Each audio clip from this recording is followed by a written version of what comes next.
La première barrière, ça va dépendre un petit peu de l'âge que l'on a. C'est-à-dire que si quelqu'un, jusqu'à 20 ans, n'a jamais fait d'activité physique, il n'y a pas besoin qu'il ait un bilan médical, si bien sûr il n'a pas une pathologie qui puisse imposer ce bilan médical. Si jamais après on va au-delà de 30 ans, on peut distinguer un petit peu les genres, c'est-à-dire que ce bilan médical peut être réalisé, on va dire, à partir de 30-35 ans chez les hommes et 40-45 ans chez les femmes.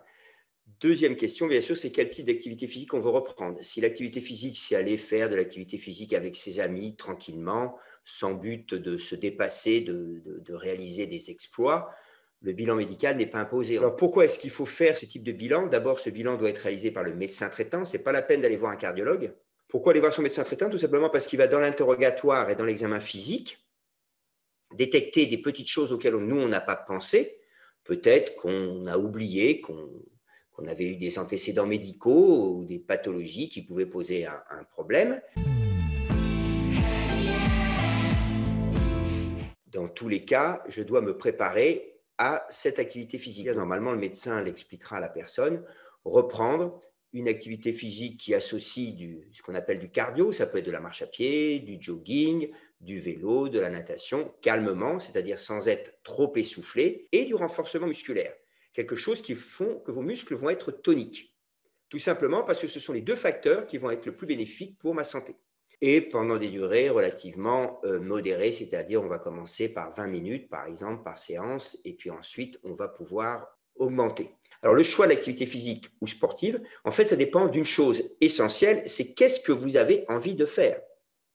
Pourquoi? Parce que de toute façon, le but, c'est de continuer cette activité physique ou sportive le plus longtemps possible, si possible à vie. Tout simplement parce que c'est ça qui est bon pour la santé. Les risques sont très faibles. D'abord, il va falloir bien comprendre que si j'ai pris du poids, comme c'est quand même été le cas de la majorité des Français lors de la période du premier confinement, la plupart les ont gardés. Donc ces 3 kilos représentent non pas un risque, mais une difficulté en plus pour faire de l'activité physique et sportive, parce que quoi qu'on dise, quand on a 3 kilos de trop, on ne fait pas les choses de la même façon que quand on ne les avait pas. Les risques, ils sont tout d'abord de vouloir se comparer à avant. Supposons que je sois sportif ou que je fasse beaucoup d'activité physique avant, quand je vais reprendre, c'est comme si j'avais eu une maladie et qu'on m'avait obligé de m'arrêter. Donc, je ne serais pas capable de refaire ce que je faisais avant le confinement. Les autres risques, c'est bien sûr, si je reprends trop brutalement, les blessures musculaires essentiellement. Je peux aussi avoir des coups de fatigue, puisque ce que je faisais facilement avant va devenir difficile et ça peut me décourager. C'est les principaux risques.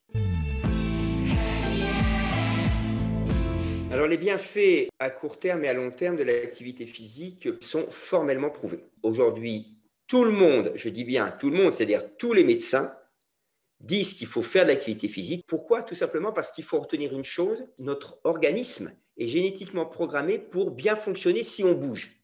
Donc, à court terme, je vais avoir tout d'abord un bénéfice de qualité de vie. Des tas de choses que je ne faisais pas avant, je vais pouvoir les faire. Si je prends par un exemple d'une personne âgée qui ne pouvait plus aller promener ses petits-enfants parce qu'elle se disait trop fatiguée, si elle reprend l'activité physique régulière, elle va pouvoir repartir promener ses petits-enfants.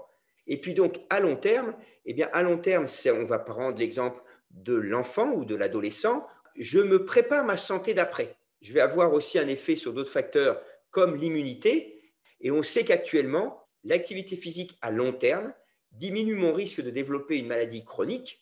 Dedans, je vous ai mis les cancers. Je pourrais vous parler de l'Alzheimer aussi. Eh bien, d'environ 20 à 30 %.